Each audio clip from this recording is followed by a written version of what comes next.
Jake Morrison stepped off the transport ship and looked around the massive space station. The white floors gleamed under bright lights that made everything look clean and perfect. This was the Galactic Council's central hub, floating in space around a planet called Kepler 442b. At 52 years old, Jake carried himself like a man who had seen the world and knew how to handle himself. His black suit was perfectly pressed and his shoes shined despite the long trip from Earth. He looked exactly like what he was supposed to become, a career diplomat who spent his days in meeting rooms solving problems with words instead of weapons. What none of the alien beings watching him knew was that Jake Morrison had not always been a diplomat. Before he learned to negotiate treaties and smooth over international incidents, he had been a Navy SEAL for 15 years. After that, he spent another 10 years doing things for the government that officially never happened. His missions took him to places that did not exist on any map, and he eliminated threats that the public would never hear about. But those days were behind him now, or so he told himself every morning when he put on his diplomatic uniform. The council chamber rose above him like a crystal mountain. Inside that dome, representatives from 47 different alien species made the biggest decisions in the galaxy. Today was supposed to be special. Jake was here to ask for something that had never been given to humanity before: membership in the Galactic Trade Consortium. If he succeeded, Earth and all human colonies would finally be able to trade freely with alien worlds. It would mean prosperity for billions of people and a bright future for the human race. Jake had spent months preparing for this moment.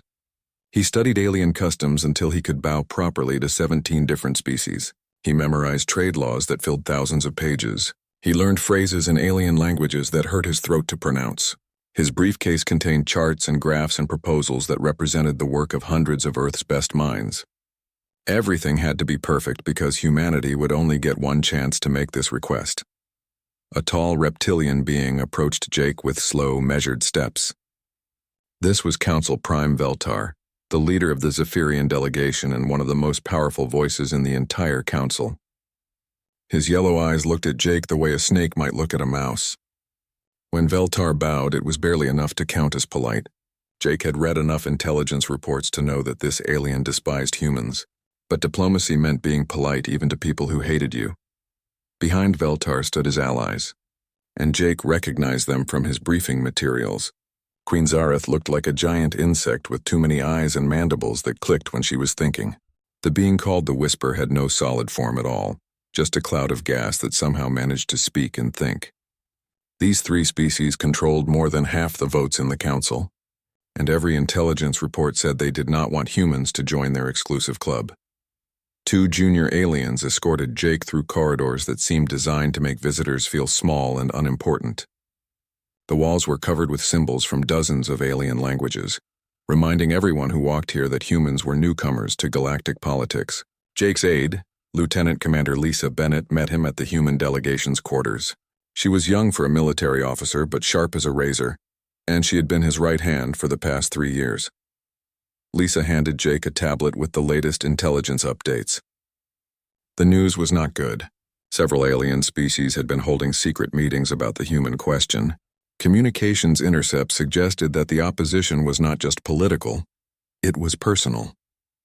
Humanity had been expanding too fast, claiming worlds that other species thought should belong to them. Some aliens wanted humans contained to their current territories. Others wanted humanity eliminated entirely before they became a threat that could not be stopped.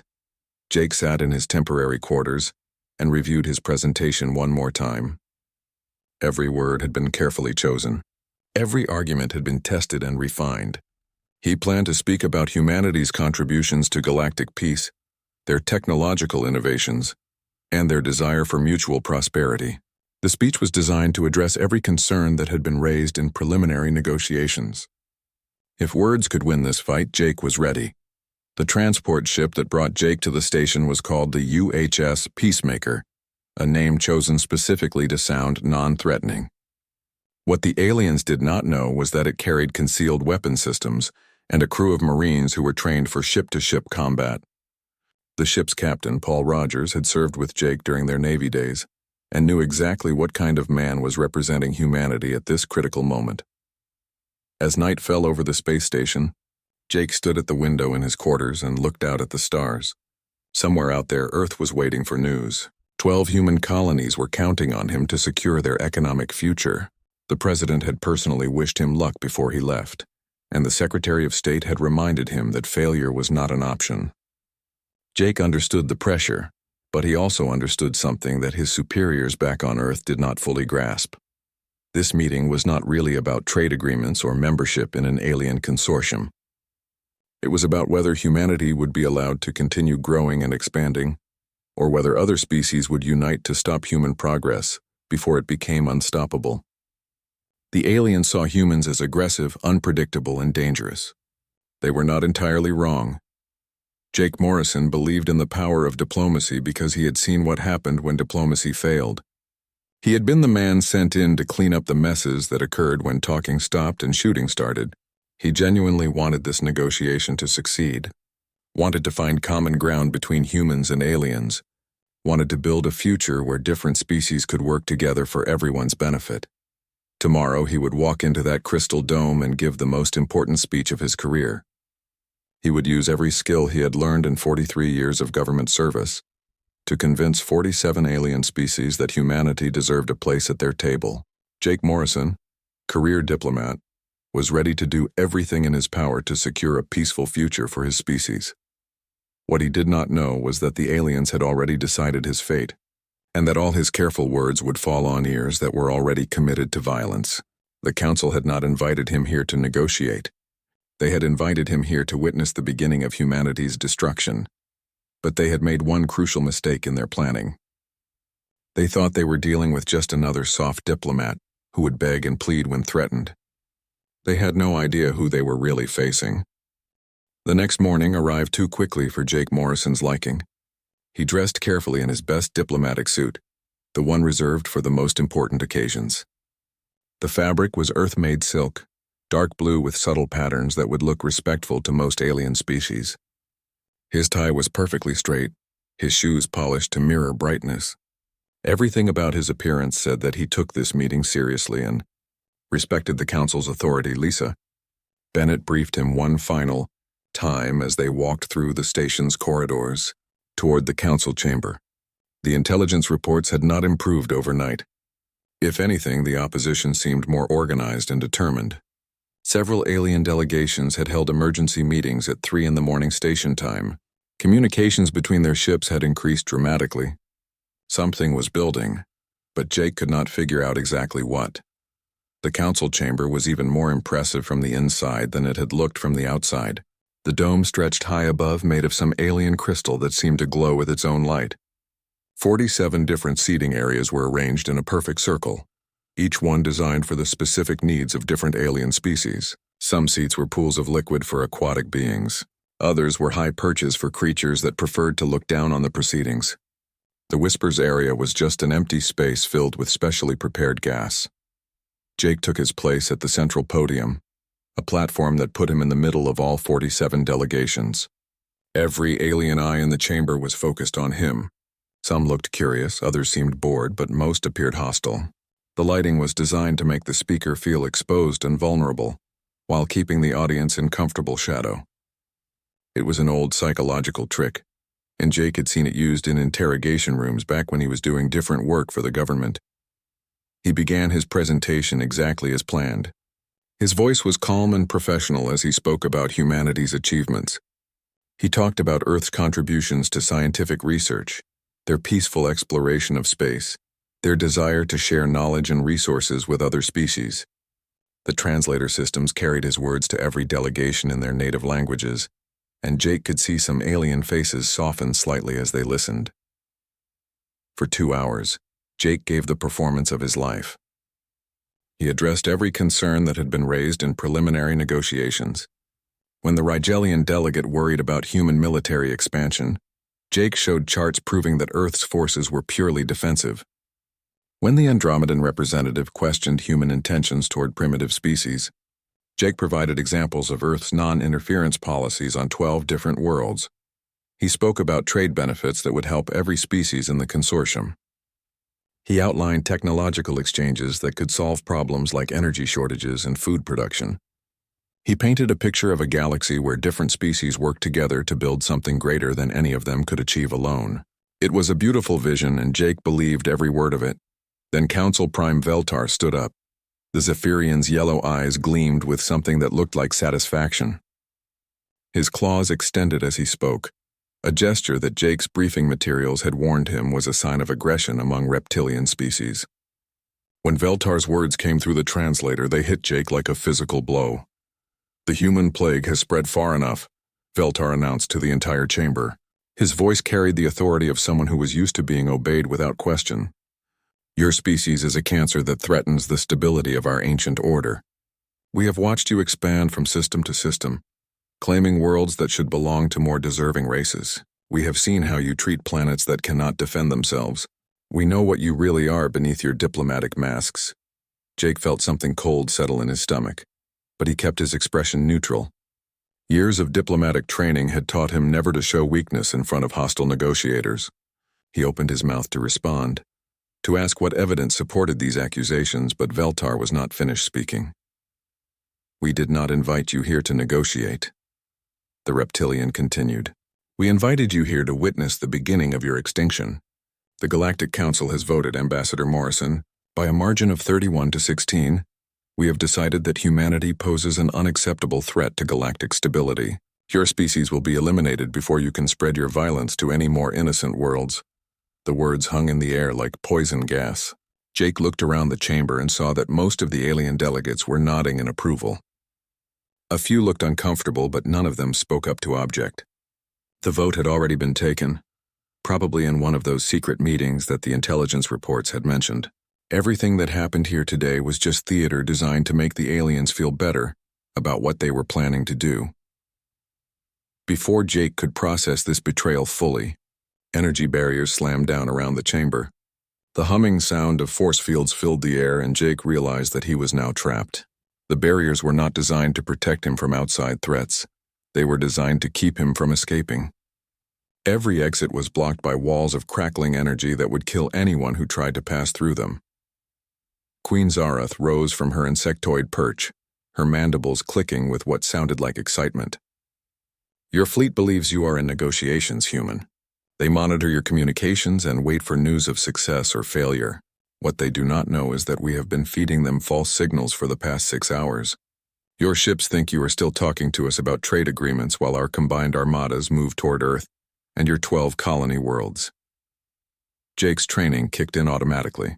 Without moving his head, he scanned the chamber with his peripheral vision. 43 armed guards from different alien species had taken positions around the room. Most carried energy weapons designed for their specific physiology.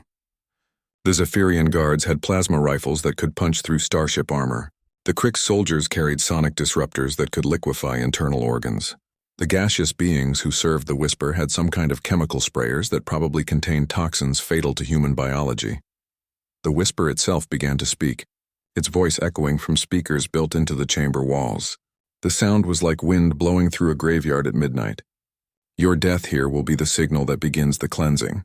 When your lifeless body is broadcast to every human world, your people will understand that resistance is futile. Some may choose to surrender and accept slavery. Others will fight and be destroyed. Either way, the human expansion ends today." Jake Morrison stood perfectly still in the center of the trap. His hands were clasped behind his back in what the aliens mistook for a gesture of submission or defeat. His face showed nothing but mild interest, as if he were listening to a weather report instead of his own death sentence. 47 alien delegations watched him, waiting for him to beg or plead or break down in terror. They had no idea that the mild-mannered diplomat they thought they were looking at had just died, and something much more dangerous was taking his place. Jake Morrison's transformation began with a simple request that made several alien guards nervous without them understanding why.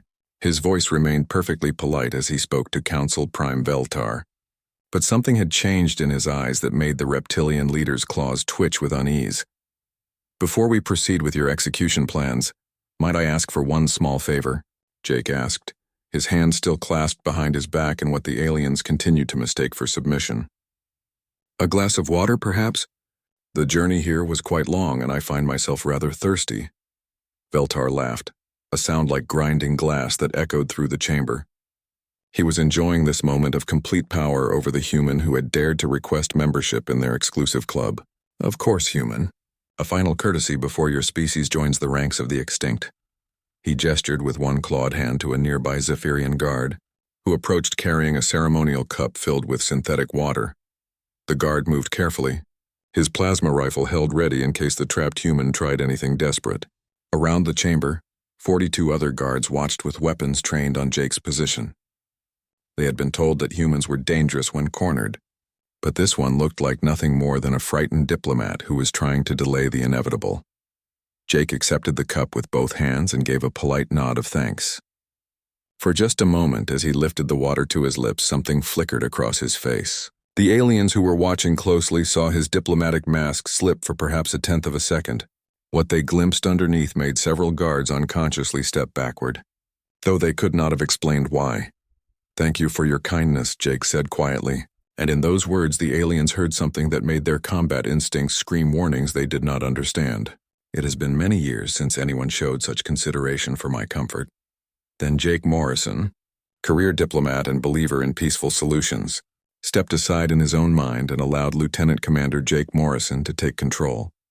The transformation was instant and devastating. Jake's right hand crushed the ceremonial cup, sending sharp ceramic fragments flying into the compound eyes of the nearest Krix guard. Before the insectoid could scream, Jake's left elbow drove backward into the thorax of another guard who had moved too close. The crack of breaking chitin echoed through the chamber like a gunshot, and the alien dropped to the floor with green fluid leaking from his mouth. By the time the first guard hit the ground, Jake had already stripped him of his weapon. The energy rifle was designed for creatures twice his size, but Jake had trained with captured alien weapons during his Black Ops days. His finger found the firing stud as naturally as if he had been born holding the weapon. His first shot took out the chamber's main lighting system, plunging the room into red emergency illumination that favored human vision over most alien species. His second shot destroyed the communication array that would have allowed Veltar to signal the waiting fleets. The third shot vaporized the energy barrier generator, and suddenly the chamber was no longer a cage. Jake moved through the confused aliens like death itself. 20 years of diplomatic training had taught him to find common ground and peaceful solutions. 30 years of military training had taught him to identify weaknesses and exploit them without mercy. Every alien species had specific vulnerabilities, and Jake had studied them all during his preparation for this mission. A Zephyrian soldier tried to bring his heavy plasma cannon to bear, but the weapon was designed for long-range battlefield use. Jake was already inside the alien's guard, the butt of his stolen rifle driving upward into the creature's jaw with enough force to lift all 300 pounds of reptilian muscle off the floor. The soldier crashed into his commander's podium and did not get up. Queen Zareth's personal guard attempted to coordinate a response using their superior numbers and peripheral vision. Jake grabbed a handful of ceremonial sand from the Krix delegation's honor bowl and flung it in a wide arc across their compound eyes. 6 guards stumbled blindly into each other while Jake systematically destroyed their sonic disruptors with precise rifle fire. The Whisper tried to use its gaseous form to envelope Jake and suffocate him, but discovered that humans came prepared for hostile environments. Jake calmly activated the emergency oxygen supply, built into his diplomatic suit while using his free hand to destroy the atmospheric recyclers that allowed the Whisper to maintain coherent thought in the chamber's artificial atmosphere. Within 4 minutes, the council chamber looked like a war zone. 26 guards lay unconscious or incapacitated around the room. Smoke from damaged equipment drifted through the red emergency lighting. The 3 primary delegates huddled behind their overturned podiums, their absolute certainty replaced by growing terror as they realized they were trapped with something they never expected to encounter. Jake Morrison stood in the center of the carnage, not even breathing hard. His diplomatic suit was torn at the shoulder and sleeve, but he bore no injuries. The stolen alien rifle rested comfortably in his hands like an extension of his own body. When he spoke, his voice carried the quiet authority of a man who had made life-and-death decisions on battlefields across the galaxy. "Now then," he said pleasantly, as if the violence of the past few minutes had never happened. His tone was exactly the same one he had used to request a glass of water. "I believe we were in the middle of discussing humanity's application for Trade Consortium membership. Perhaps we could return to that topic?"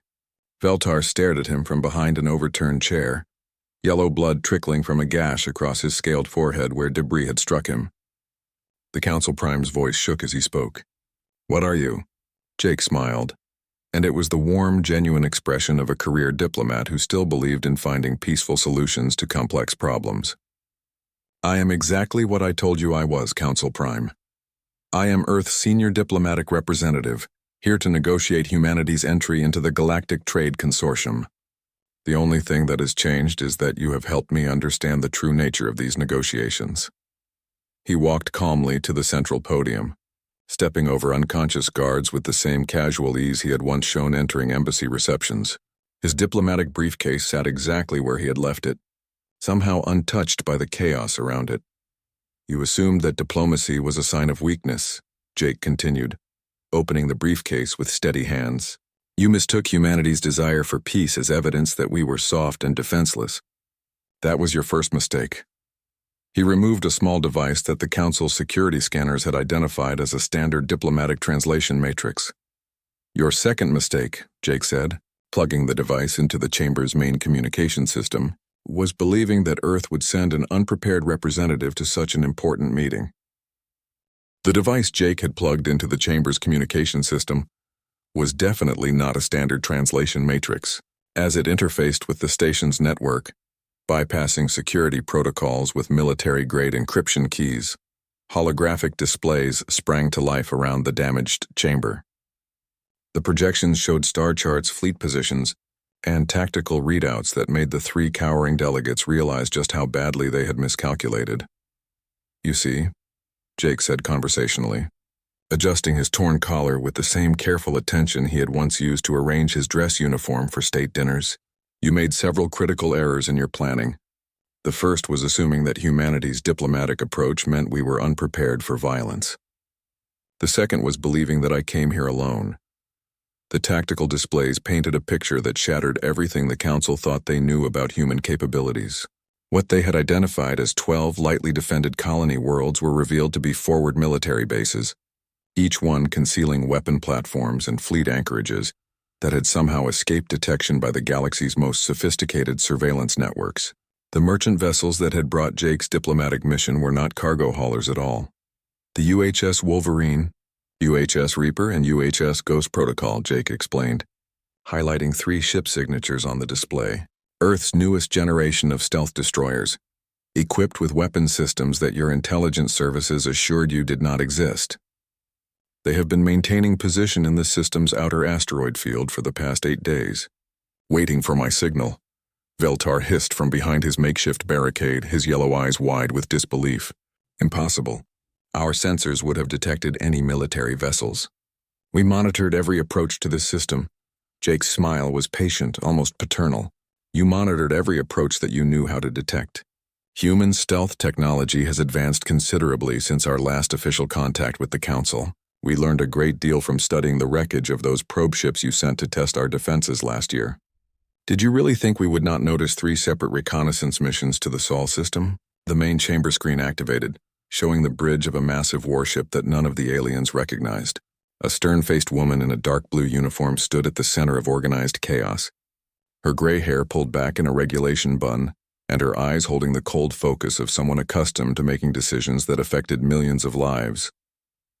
"Admiral Patricia Kane, commanding officer of the UHS Devastator," Jake said formally, as if he were making introductions at a cocktail party. "Admiral, I regret to inform you that the Galactic Council has rejected humanity's peaceful overture and has instead declared their intention to commit genocide against our species." Kane's expression did not change, but her voice carried the weight of absolute authority when she responded. "Understood, Ambassador Morrison. All diplomatic protocols are hereby suspended. Rules of engagement are now weapons-free. All Council fleet units are designated as hostile targets. Beginning Operation Clean Sweep immediately."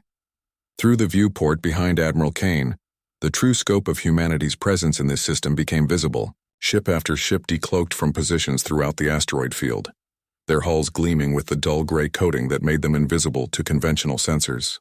47 vessels ranging from fast attack corvettes to massive dreadnoughts that dwarfed anything in the Council fleets. The tactical display, updated in real time as human ships revealed themselves throughout the system. The combined council fleets, caught in formation and completely unprepared for battle, suddenly found themselves surrounded and outgunned by vessels that should not have existed. Energy signatures indicated weapon systems far in advance of known human technology, the products of research programs that had been hidden from galactic intelligence services for decades. "You planned this," Queen Zareth whispered, her mandibles clicking with terror as she watched her species' home fleet surrounded by human warships. "This entire diplomatic mission was a trap." Jake shook his head, his expression genuinely sad. "No, Your Majesty. I came here hoping for exactly what I said I wanted: peaceful membership in your trade consortium. Every word of my presentation was sincere. Every proposal I made was designed to benefit all species involved. I genuinely believed that rational beings could find common ground and work together for mutual prosperity." He gestured toward the tactical displays showing the developing space battle. "But Earth's military leadership is not composed of naive idealists. They hope for peace but prepared for war. While I was learning your customs and memorizing trade regulations, Admiral Kane was positioning assets and developing contingency plans. The stealth fleet was not my idea, it was insurance against exactly the kind of betrayal you attempted. Today," the whispers, gaseous form swirled frantically as it tried to process the implications of what it was seeing. "Your species has been preparing for war while pretending to seek peace. You are exactly the threat we believed you to be." Jake's laugh was bitter. "We prepared for war because every intelligence report suggested that certain council members would never accept humanity as an equal partner. We studied your species' histories and found a pattern of aggression toward younger civilizations: the Altarian Empire, the Vegan Republic, the Centauri Federation, all destroyed or enslaved by Council forces when they became too successful for your comfort. Did you think we would ignore those precedents?" More tactical updates showed the systematic destruction of Council fleet elements throughout the system. Human ships moved with a coordination that spoke of extensive joint training and superior communication systems.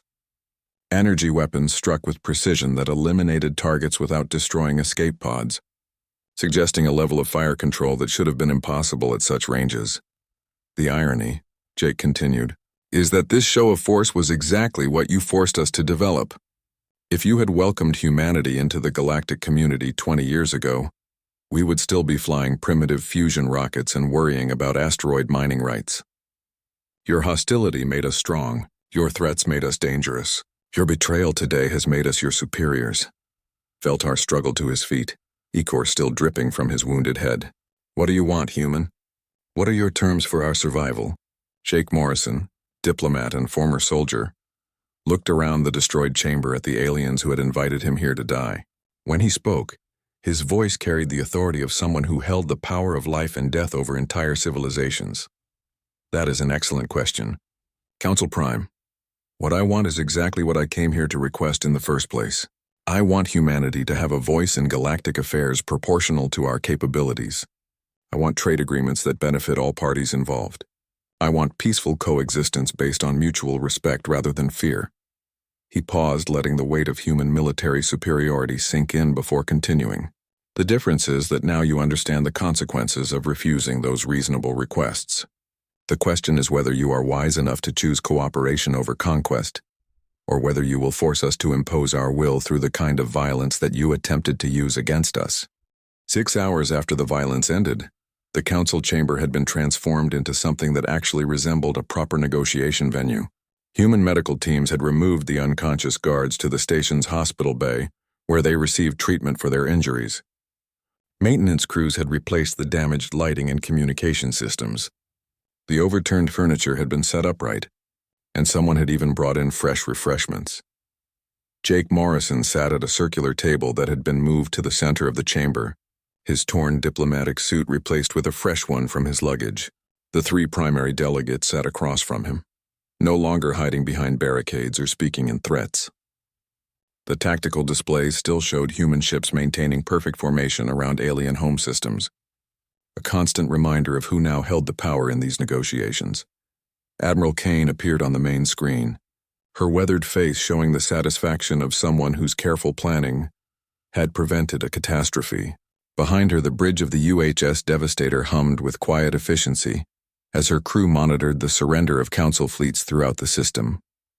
Not a single human ship had been lost, while alien casualties numbered in the thousands. "Admiral," Jake said formally, "please provide the delegates with a summary of the current tactical situation." Kane's report was brief and devastating. The Council's combined fleets have either surrendered or been destroyed. Total alien military casualties stand at 4,300, with another 12,000 in custody aboard our prisoner transport vessels. Human casualties are 0 killed, 7 wounded, all injuries minor. All Council home systems are now under human naval protection, pending the outcome of diplomatic negotiations. The word protection carried obvious implications that made the 3 delegates shift uncomfortably in their seats. Jake poured himself a cup of coffee from a thermos that Lisa Bennett had thoughtfully included in his supplies, the rich aroma filling the chamber as he considered his next words carefully. "The way I see it," Jake began, his tone as calm and reasonable as if he were discussing the weather, "we now have several options available to us. Option 1 would be to proceed with the genocide that you so thoughtfully announced earlier, except with the roles reversed. Earth's fleets are already positioned around your home worlds. We could complete the pacification of this entire sector within a standard week." Veltar's yellow eyes darted toward the tactical displays where human dreadnoughts maintained weapons lock on his species' homeworld. 3 billion Zephyrians lived on that planet, and they were all completely defenseless against the firepower now trained upon them. The Council Prime's voice cracked when he spoke. "You would not dare. The other species would unite against such barbarism." Jake's smile was gentle, but his eyes remained cold. "Council Prime, the other species voted 31 to 16 in favor of human extinction just this morning. They watched you threaten to murder me and said nothing. They knew your fleets were moving against Earth and offered no warnings. Why exactly should I show them more mercy than they were prepared to show my people?" Queen Zareth's mandibles clicked rapidly, a sign of extreme distress among her species. The proud Cricks had once controlled trade routes spanning 40 systems, but now they found themselves reduced to begging for survival from the species they had dismissed as primitive savages. "What is your second option, human?" "Option 2 would be more traditional," Jake replied, taking another sip of his coffee. "We accept your surrender and establish humanity as the dominant power in this region of the galaxy. Your species become our vassals, your resources become our property, and your futures become entirely dependent on our continued goodwill. It is the same arrangement you imposed on 17 other species over the past 3 centuries. The whisper's gaseous form barely held together as it processed the implications of permanent subjugation. "And your third option?" Jake leaned back in his chair, and for the first time since the violence began, his expression became genuinely hopeful. "My third option, and the one I personally prefer, is that we try something that has never been attempted in galactic history. We could build an actual representative government based on cooperation rather than domination." He reached into his briefcase and withdrew a thick document that had been prepared by Earth's best legal minds. A real galactic council where decisions are made through genuine negotiation rather than threats and violence. Humanity receives full membership with voting rights, proportional to our territorial holdings and military contributions. In exchange, we share our technological advances and help establish a peacekeeping force that answers to the Council as a whole, not to whichever species happens to control the biggest guns. The proposal he slid across the table offered something none of the aliens had dared to imagine. Instead of conquest or revenge, it outlined a path forward that did not end in extinction or slavery for anyone.